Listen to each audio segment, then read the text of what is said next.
Good evening, everyone. It's my pleasure to welcome you to day 4 of the 40th Mill Valley Film Festival. We're so happy that you could be here with us.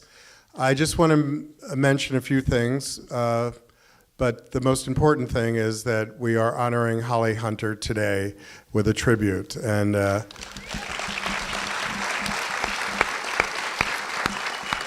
we're actually a little giddy, so you'll have to forgive us. But this festival would not be possible without the support for many individuals, foundations, and corporations. So I want to take this opportunity to thank the Marin Community Foundation, the San Francisco Chronicle, and Christopher and Jeannie Smith for making this possible.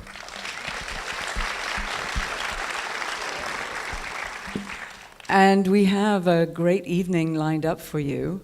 We're going to begin with some clips from Holly Hunter's career, and it's a rich career, as you know. I think the best thing is to let the work speak for itself. It's been kind of wonderful looking at her work and reviewing the work and just remembering this exceptional career. So we'll run the clip reel, then she'll be joining us for conversation. We'll see some more clips later in the conversation, and we'll have a Q&A as well. So let's let the clips begin. Exactly. We'll see you right back here. Mark and I would like to welcome Holly Hunter to the stage.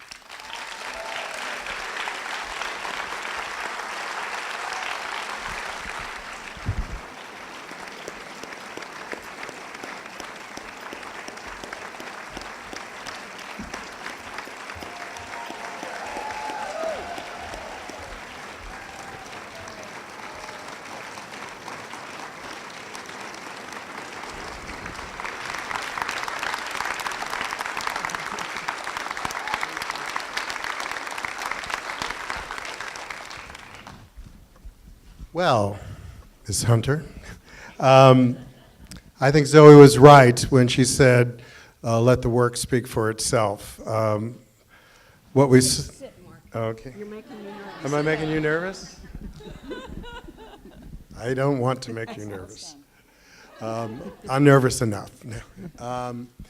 So the work does speak for itself. The humanity that you bring to each and every role is amazing. You make us cry, you make characters believable that are quirky, and I just want to read something that our local critic from the San Francisco Chronicle said about your most recent work with the Big Six, that there are almost no words to do Holly Hunter justice. When she breaks into a smile, you can almost warm your hands over the screen. So for us, yes, there are the 4 Oscar nominations and the Oscar win for the piano. We love Jane Campion, and we see how incredible you work with women as well as men, with Catherine Hardwicke and Jane Campion, and which is a whole other story.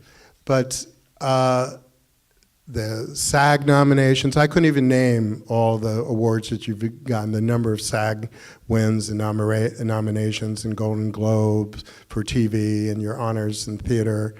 So for us, it is about the humanity that you bring to this work. And I want to thank you on behalf of not only this whole audience that's here, but also the millions of people that have been seeing your work and appreciating it for so long. So we are delighted and honored to give you the Mill Valley Film Festival Award.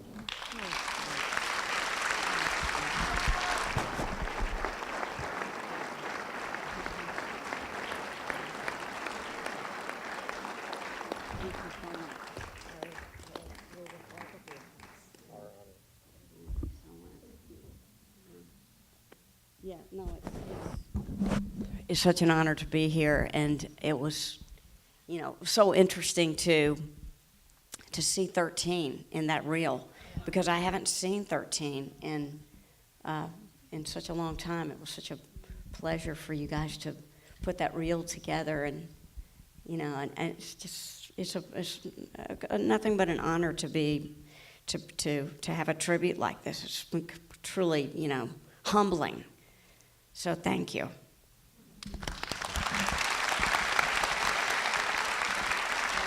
I'll see you later. Okay, thank you, Mark.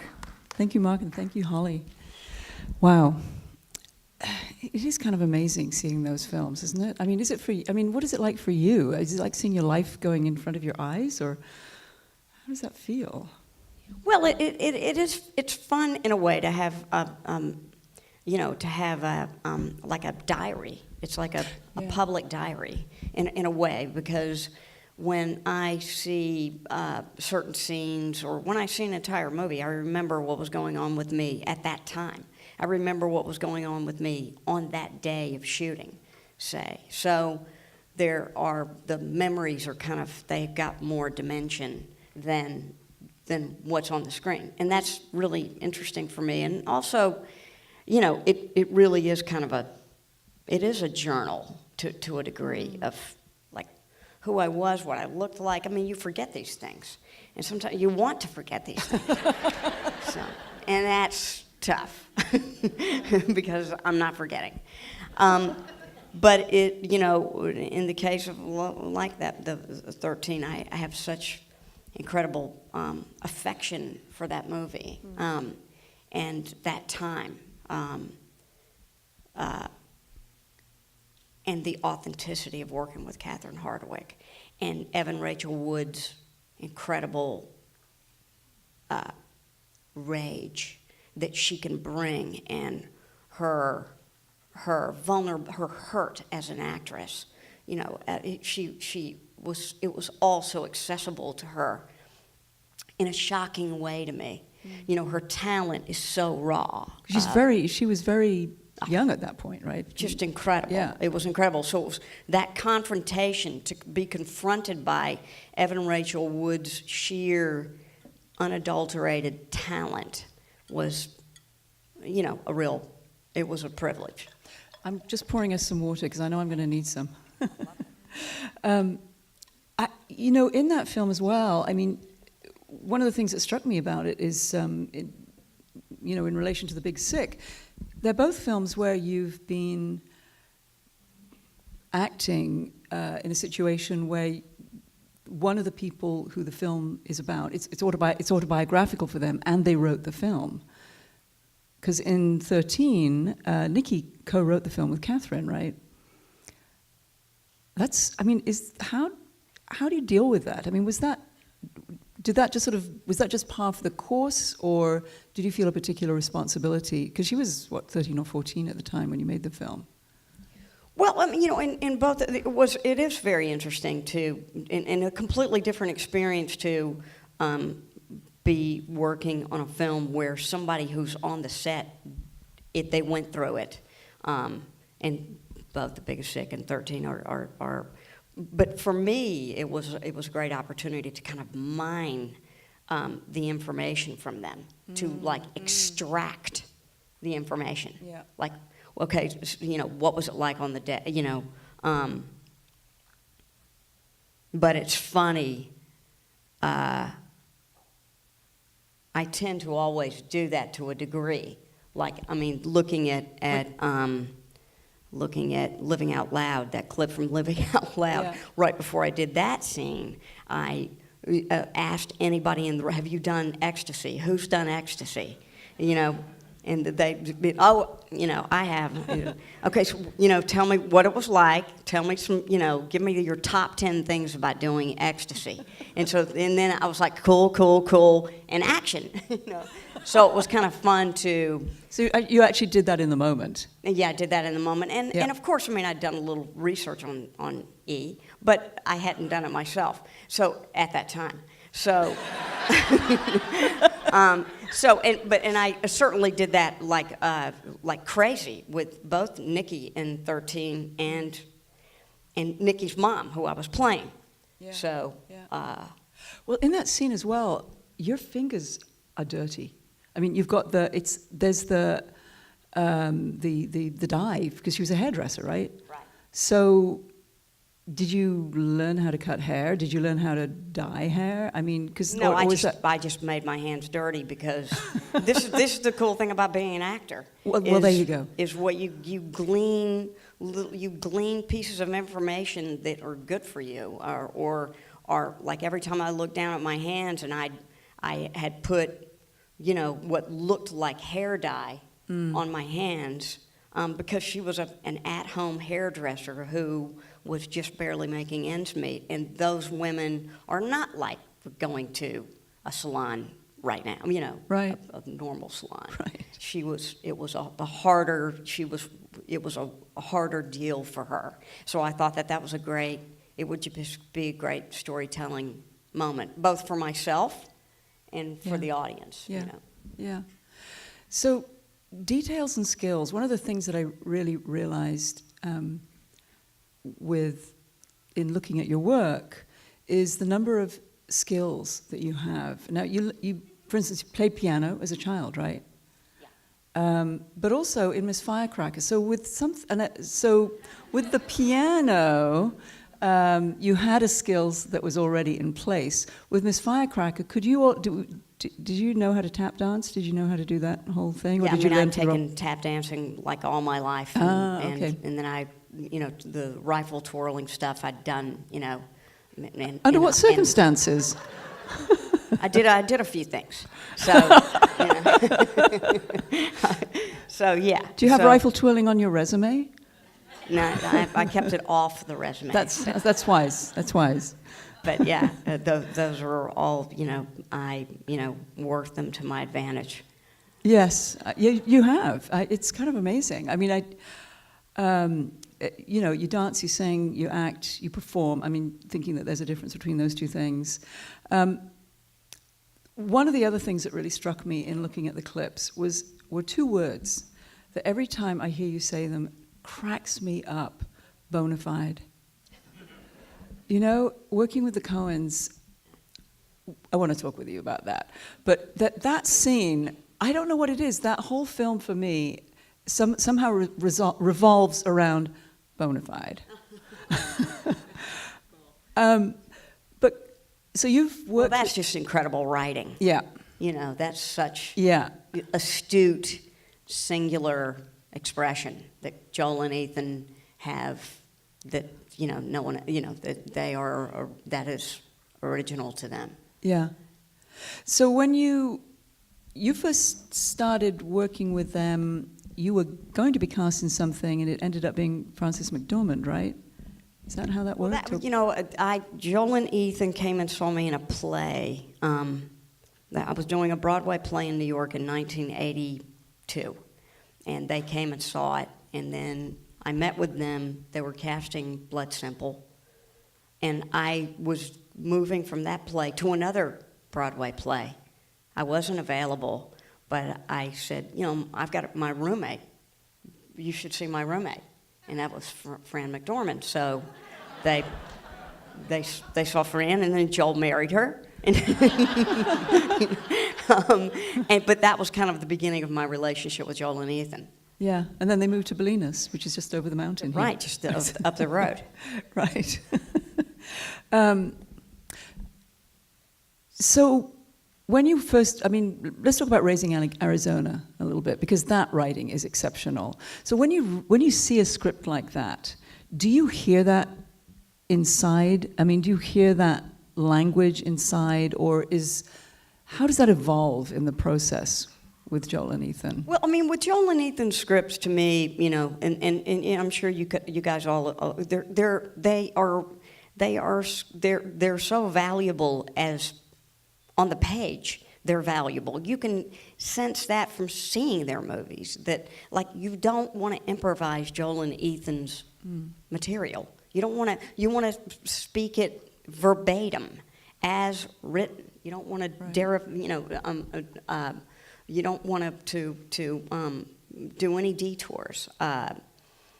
And Raising Arizona was no exception in that way. It is extraordinary writing. It seems like every beat, every bit of, every sort of comedic beat is in there.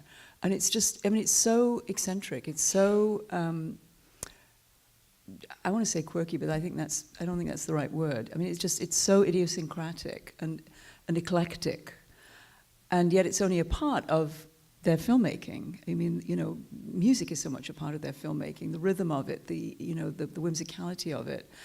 Well, they are very musical. Yeah. And their scripts are almost like scores.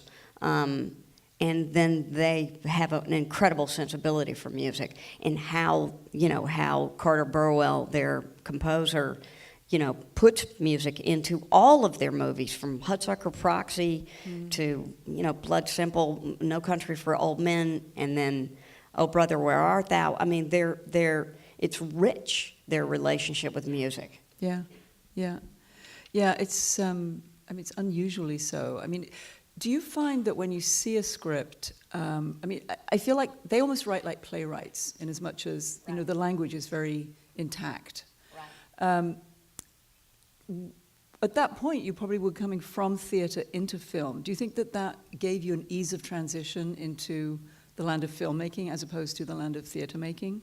Well, I don't. To me, acting, and to a degree, is acting. I mean, it's communicating.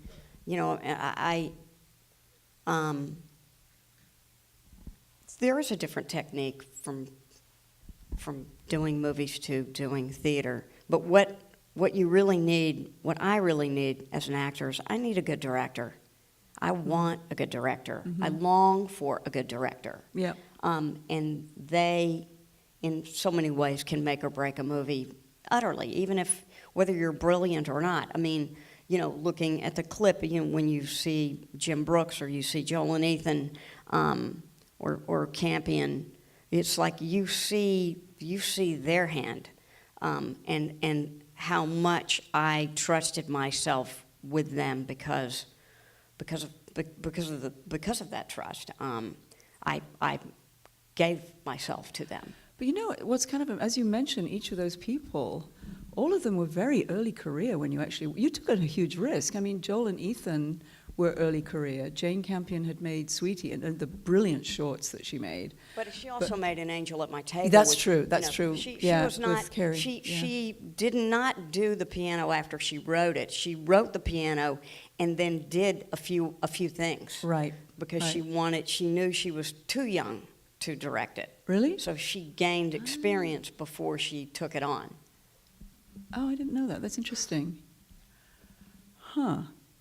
So, with the piano, my experience with the piano was seeing it in Cannes, and it was extraordinary. It was the one thing I really wanted to go and see, and I got up very early in the morning to go down a deep, dark corridor to this woman who would occasionally give me a ticket. But mostly she would give tickets to the young man who would come down the side and give her a rose. But I got a ticket for the piano. For the premiere. Yeah. Oh, wow. And it was very special for me, but it's really become one of those iconic films in Cannes history, and I think in cinema history. So what was your experience of that? What was your experience in Cannes when the piano showed? Completely surreal. Yeah. I mean, Oli! Oli! It was like, is that my name? Holly? I mean, it was like, wow. It was incredible. I mean, because the Cannes offers an experience like no other. There is no other place like that. Right. That is otherworldly. It's garish. It's vulgar. It's the height of glamour. It's elegant. It's just incredible.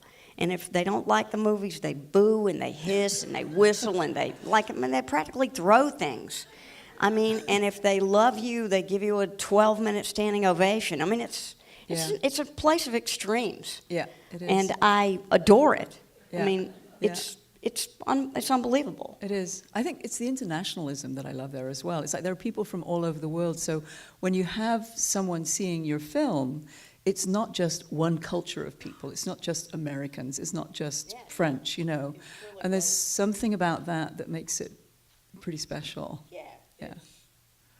Yeah. Really, not to be repeated. That experience, I'll never have anything remotely like that again. Yeah. But I must say that whenever I go to Cannes, the experience is a bit of a one-off.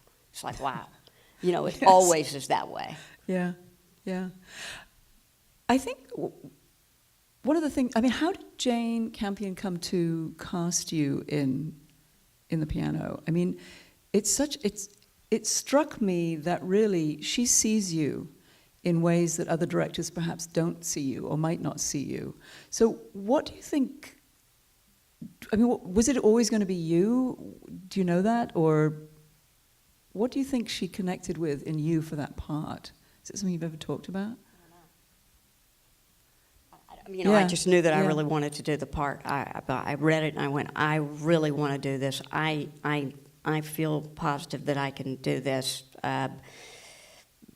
You know, when Jane was on kind of a search Yeah. for the character, and she was, because she could cast, you know, this wasn't an American woman. She was cast, she was looking around the world. She was, you know, going to France, going to Great Britain, going to Italy, Australia. She was looking around. Yeah. And I auditioned, and she filmed me. I did the bookending Scottish monologues that kind of begin and end the film. Yeah. I gave her a tape of my piano playing, and then I did some, like, I don't know, some sign language, you know, that I kind of made up. Really? And then she filmed it, and then she went away, and I didn't hear from her for like 6 weeks, and then she sent me a telegram. As one did in those days, right? Yeah, and that was really cool. She sent me a telegram, and I still have it. You know, she said, I can't stop thinking. It was like receiving a telegram from a lover. It was like she said, I can't stop thinking about, you know, I can't stop thinking about that scene that you did. So I was like, wow. But it still wasn't an offer. But nevertheless, but it was one of those magical, you know, incredible. But Jane is an incredibly intimate filmmaker. She's very intimate. She's very private. She's very personal. And she strikes up, or she can. Yeah, I don't think that's necessarily true, but Jane and I really, you know, hit it off. I mean, it was like a great relationship she's one of the great relationships of my life. Because we're still great friends, and it's a friendship I cherish, and I learned tremendous amounts from Jane. I think she has true wisdom and very playful. Yeah. What would be one of the things you think you've learned from her as a director? Well, Jane is one of the more curious people. She's extremely curious about the world, and she has tremendous self-acceptance and patience and humor about the world and about her life, and she has real forgiveness. You know, I mean, Jane knows how to breathe through the thick and the thin, and that's something that I've wanted to take from her as best as I could. Yeah, yeah. And then Top of the Lake, I mean, that is a wild role. And again, it's like I feel like she sees you in ways that other people don't necessarily, especially when I mean, you've done so much comedy, and yet I think I want to ask you about timing, actually. You know, I mean, I think timing is so important in comedy. We know this, you know. I mean, it's like nothing will work. And then when I look at your dramatic work, or if I look at something like Top of the Lake, it's absolutely there. I mean, it has to be there as well. So could you talk a little bit about how, say, the timing that you inherently have or have cultivated in comedy has related to drama as well? Such an interesting question. Very interesting. Well, I think, music really does a kind of a thing, because like it works a mojo on somebody. And I was studying music from the age of 9, and I was a fiend for the piano. All I wanted to be was a concert pianist, but I just I didn't really have the chops to do it. And I recognized that, but I still I practiced the piano at least 2 hours a day, if not 5. I mean, I wouldn't spend the night with a friend unless they had a piano. And that was my great passion that governed my life for years. Yeah. And then I ditched that, really, for acting, but continued playing. Yeah. But I think that anybody who studies music and deeply loves it, as I have, you have a sense of timing. I mean, timing, I don't know. Any musician, I think, would say that's. Yeah. And then I've had the great opportunity to work with fantastic comedians. I did this play on Broadway with this British troupe, and it was called The Play What I Wrote. And these guys could tell me all kinds of things.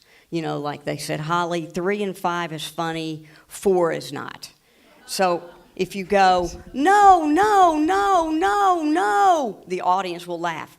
But if you go, no, no, no, no, they won't. I mean, and sure enough, it would bear out that way. I mean, I would experiment on any given night. And of course, then to do The Big Sick was fantastic, because I was so intimidated, so kind of scared by the prospect of being surrounded by all these stand-up comics. And they have a very specific skill. And I loved their shameless conversations about how do we make this funny? Because there's something about that can be a little taboo. Like, oh, we don't want to be seeking the laughs. That's as a dramatic actor. It's like, hey, that feels like, vulgar. But these guys were like, no, man, we want it to be funny. Where's the laugh in this? Yeah. And I loved that, because laughter is connective tissue. Laughter is the thing that you bring people in. I mean, it's the connection. It's as fundamental and as crucial of a connection as any emotion in life is laughter.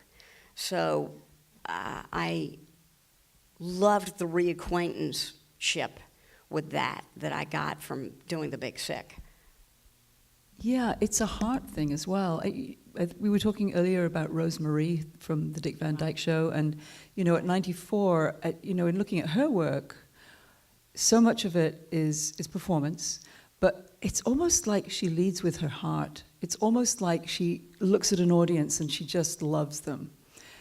And I think there's something about that in all comedy, that it's like sending your heart out into the world. Yeah, there's something extremely vulnerable about it. I mean, in a way, the stand-up comics, wow, what a great thing to kind of get that off your chest. I mean, into the power of that and the humility, the humility of that, to be able to reach people, in a room. Wow, that's just, in a way, there's nothing better. Yeah, it's pretty amazing, isn't it? That moment when it's such a simple thing, like, yeah, you did, but in that there's that moment of silence, the moment of internalizing it, the movement, and the putting the hand down. That kind of specificity, is that driven by what you're feeling? Like, at the end when he says, I really screwed up with your daughter, and you look at him and you say, yes, you did. It's just, I just see like those, it's like you're taking your time with it, and is it coming from it just seems so specific, Does that make sense? Well, I guess, that was just, I guess in my mind, I wanted to connect with with Kumail in that Yep. scene. So even though I'm saying something, yeah, you did, and it's the truth that he did mess up with her almost fatally in her case. That was just I guess a way to connect with him. Do you know what I mean? A way to bring him close, even though I'm telling him a hard truth, something that he already knows. But you know, my desire to kind of join with him in that scene was like my motivation. So whatever comes out of that, if it's a gesture like that comes from wanting to be part of him. Yeah. Let's open to questions from the audience. Oh, sure. And I believe we have people with mics, right? So, yep, we do. So why don't we start with someone on this side? So you want to go with this person here? Yeah. And then we'll have someone on this side next. Well, thanks. Yeah, I had a question about, a process question, if it's okay. And when you started, as opposed to what you do now, we look at your body of your work. Is the way you prepare, kind of your homework, the way you approach your role, has it changed over the years? And like as you've continued in your career, are there certain aspects of the prep work that you get more out of now than maybe? Well, that's a great question. It's really a great question, and it's so true how much my process has changed over the years. Mainly how my process has changed is I ask a different question of myself, or really of the project, is I go to the set now and I say to myself, how can I serve you? And I think that, well, first, television will really do that to an actor. I mean, that is a way to flourish in television. But I also think it's, when I was younger, I held on much more tightly to a way that I saw a character. And I think as I've gotten older, I've loosened that because there are so many things that I don't know. There are so many things that I don't know.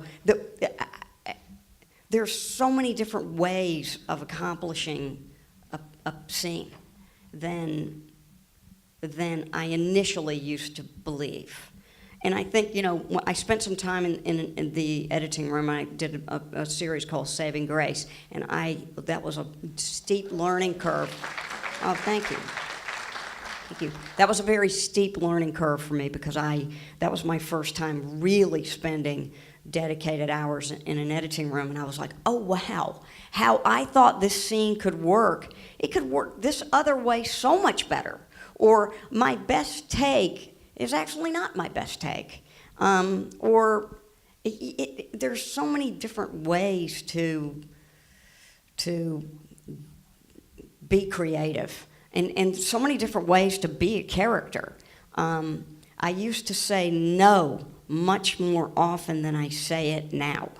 And I would even say, as a person, I say no less than I used to. But definitely on a film set, I say yes way more. And it's a nicer way to live. I think it's easier to be me now than it was to be me when I was younger. And so, yeah. There's a question over here. Thank you for coming today.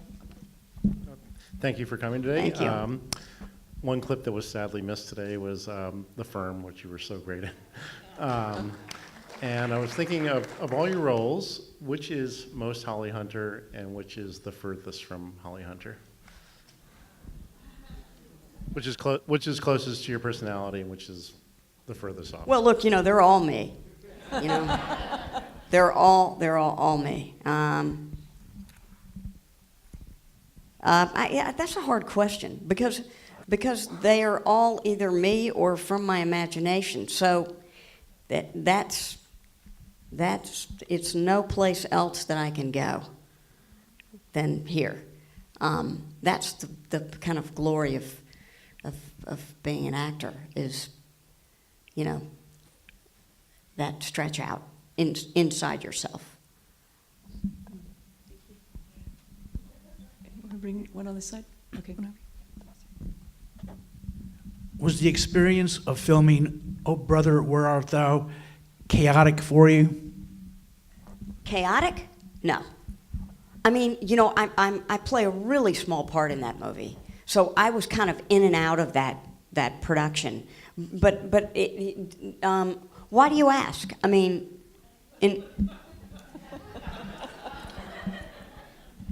Well, dealing with the various because actors. of the nature of the role and how the role No, fits just- into the.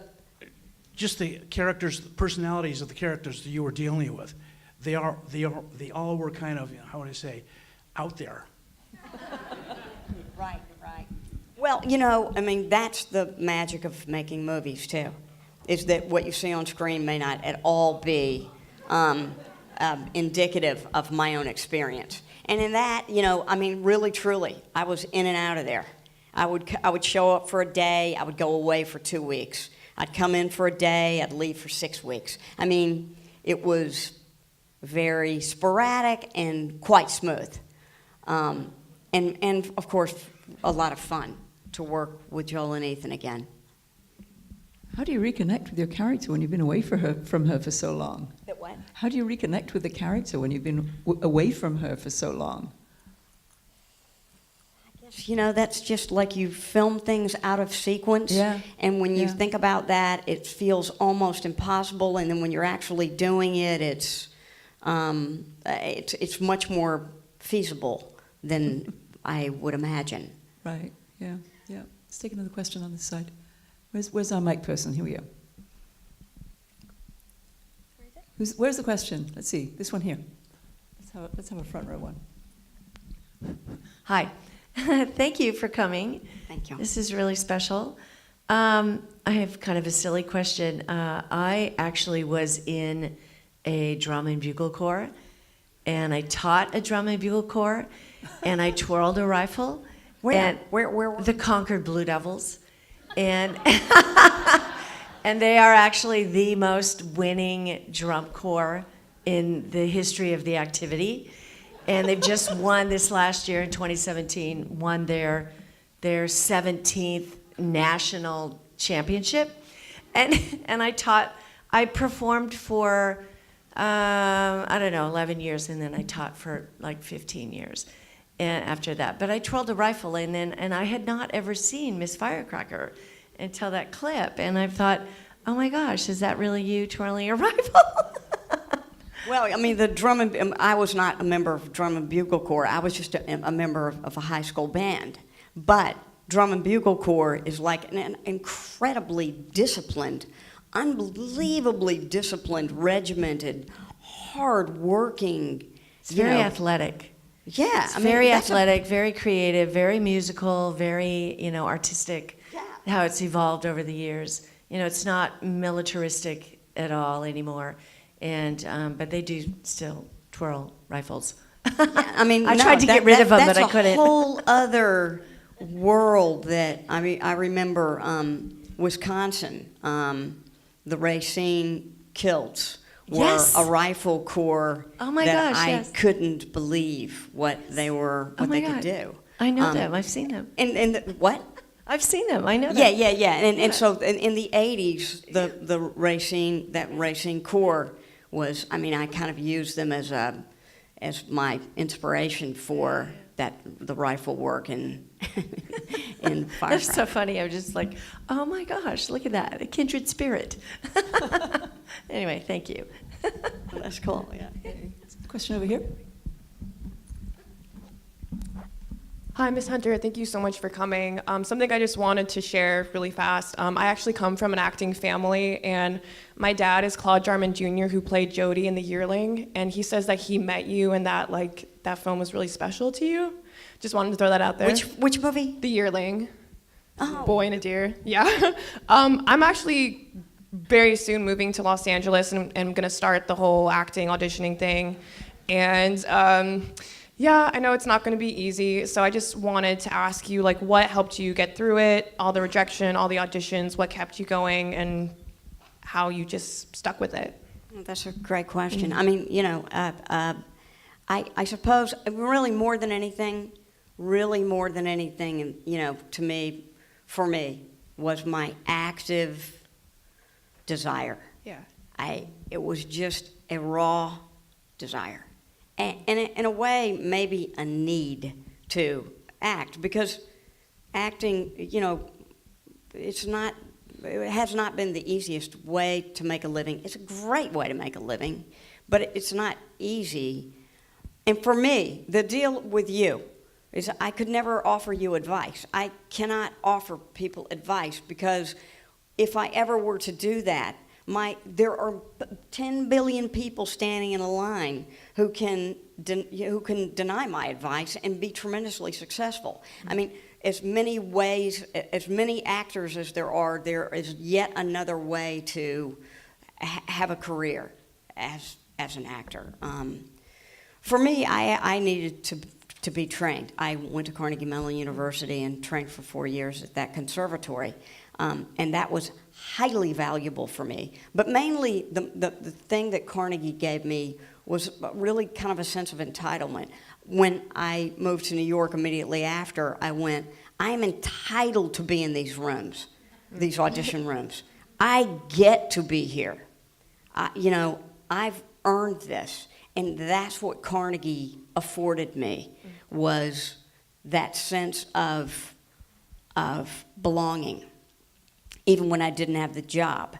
But now many other people have had way more success than me as an actor with no training. So, I could never say. You could only listen to your own self and then be true to that. But then, what is that? I mean, for me, it was like, who am I? Who am I going to be true to? I don't even know. But there was an instinctual thing that I listened to, and here I am. Thank you. Let's move into this side again. Where is our mic runner? And just, watch out for people who are on the side that you're on, and then we can toggle back and forth fluidly. Yeah. Yes, Holly, I have a two-part question. One is, what motivated you or caused the change from piano to acting? And two, who did you look up to as actors, male and female, when you started your career?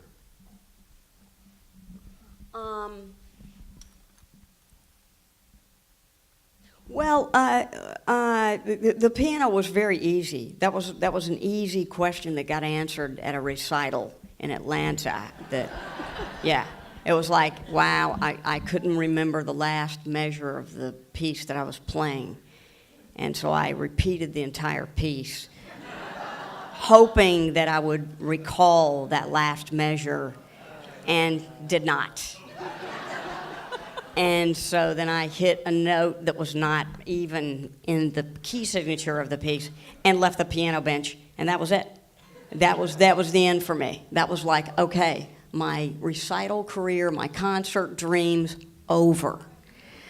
Which was too bad, really. I mean, it was too severe for a kid. If I'd been there now with a kid like that, that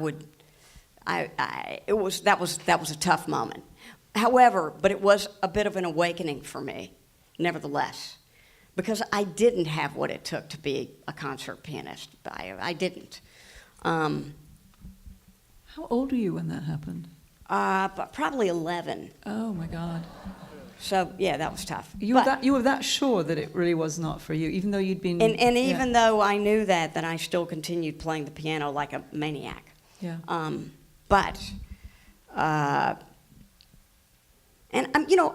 will say there's something about Jessica Lange. Jessica has always given us her heart. I mean, Jessica has shared so much of herself with us as an actress. She's always been somebody who I find her a little unforgettable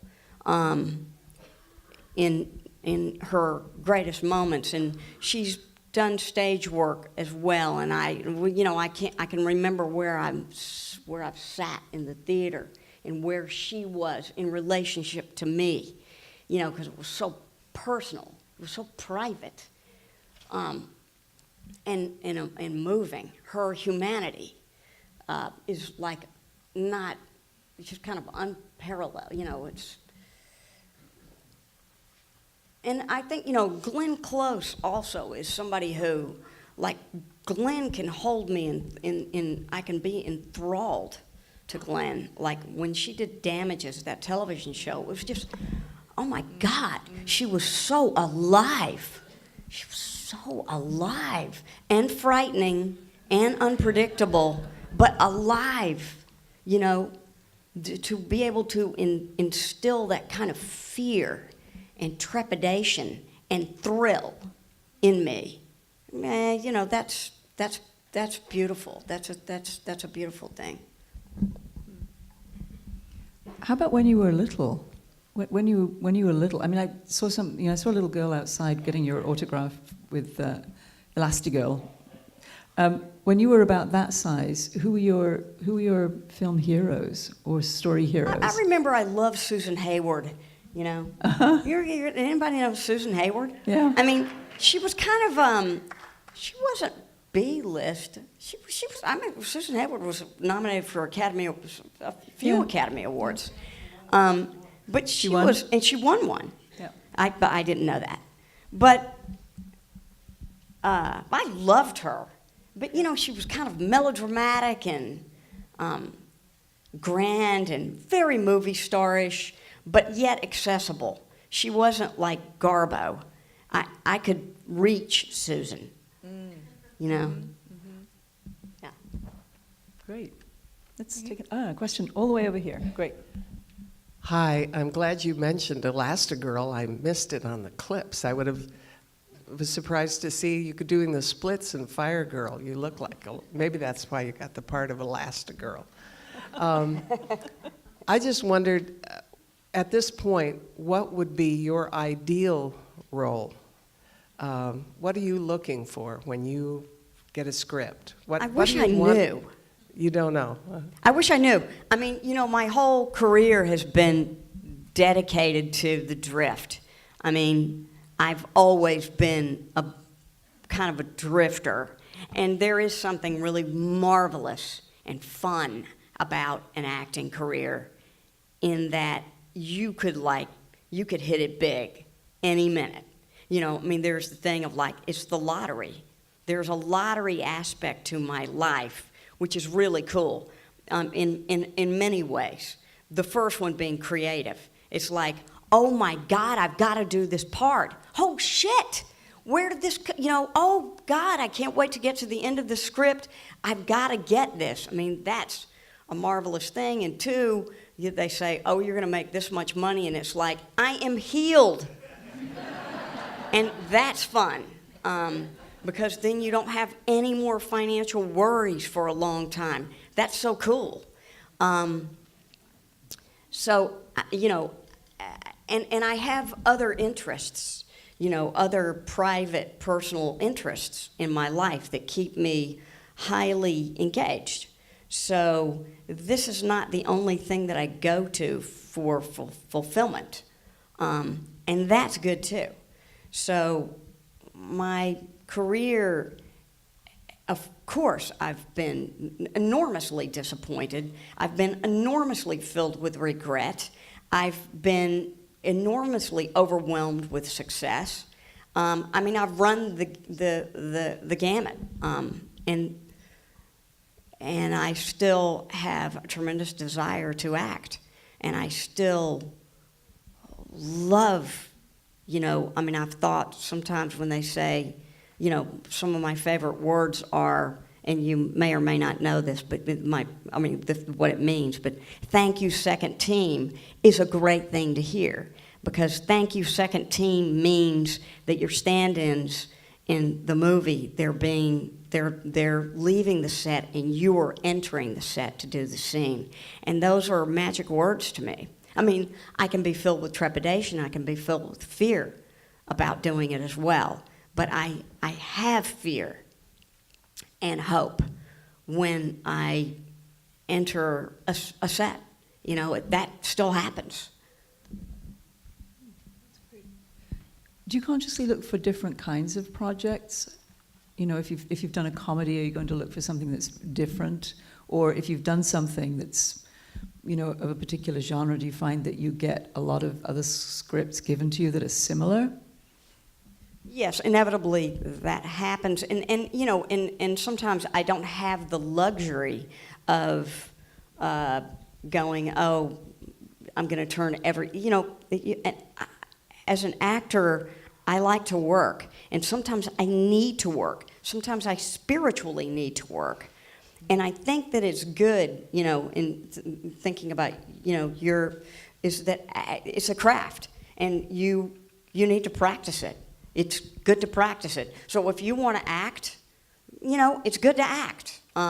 It's good to take work, and at the same time, that there's a fine line that one must walk. Like, you don't want to take work that you hate, because that's spiritually depleting, and that's dangerous for me. Yeah. It's dangerous for me to feel that way. So, and at the same time, I really do need to practice. Let's take a question from over this side. Yeah. Okay. I was wondering if you find it more difficult to perform like in a certain genre, like if you find doing drama or like comedy is more easy or difficult, and what the reason for that would be. I don't know, you know, I mean, it's kind of like laughing or crying. You choose. They're both fun. Laughing and crying, both pretty good. I mean, it would be hard for me to choose which one I'd probably prefer to laugh. But it's also highly enjoyable to cry, because people experience sorrow and people experience pain and sadness, and it's a privilege to get to explore that on screen or on stage, so that because people reach out to take, they understand it. I mean, they cellularly get you if that's what you're really honestly experiencing is sadness or pain or regret or remorse or all of those things that are, and then to experience laughter. That's, like I've said, you know, that's what's such a joy about doing The Big Sick, is because people really enjoy the movie. It's a great fun ride, even though it's a painful subject matter. It's got so much humor that's a great contact point for us as actors. So I like it all. So with The Big Sick, did you recognize that sort of that balance between, you know, the pain and the humor in the script, or did that sort of really evolve, or was it also because you were working with people who do stand up? Well, I mean, you know, it's a because it all has to be real, and they recognize that as well. I mean, there was a real gravity to the movie so you got to go there. I mean, it has to be real, but it is a balance. I mean, it is different. It's a different tone. You have to strike a different tone in each scene from what you would doing the piano. Do you know what I mean? It's just a different tone, and the director is responsible for that to a great degree. Yeah. Yeah. Okay, let's take a couple more questions. We've got in the middle a at question in front here. Oh my God. God. All right. I don't think I need a mic. Oh, go on. I can But project. people in back won't Okay. be able to hear you. Thank you. I just wanted to ask, what was your most surprising role, and what did you learn from it?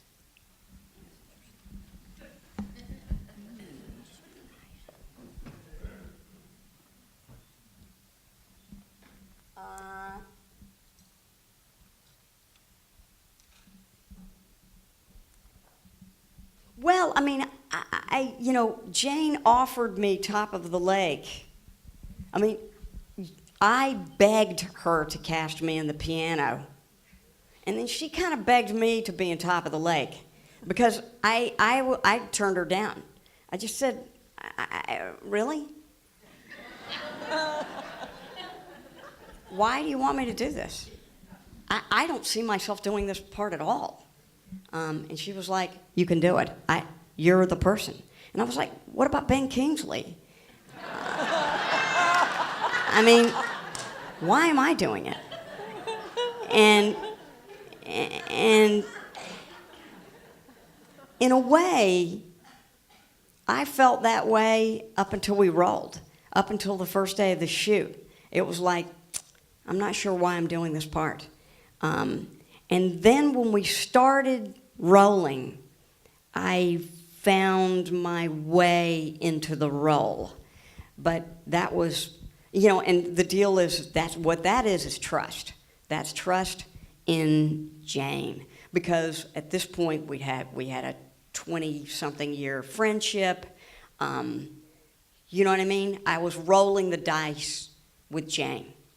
And she'd rolled the dice with me.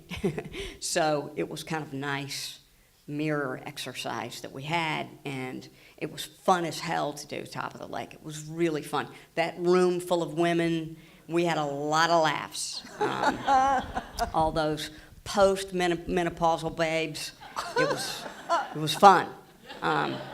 And Jane was fun. So it was, you know, I learned to laugh on that one, you know. Where was that shot?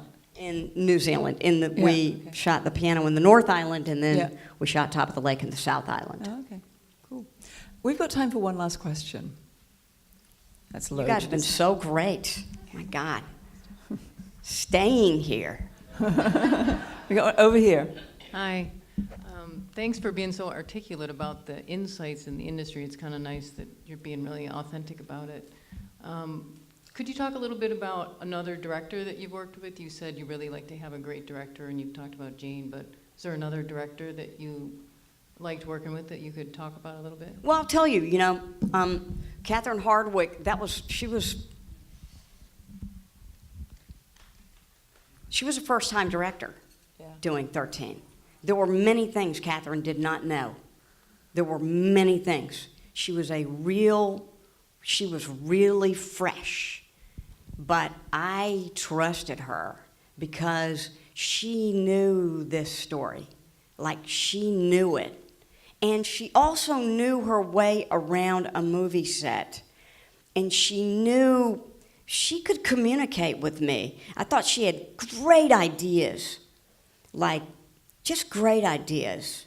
And she had great visual. She had a visual understanding of the story that I just went, oh, wow, she's authentic.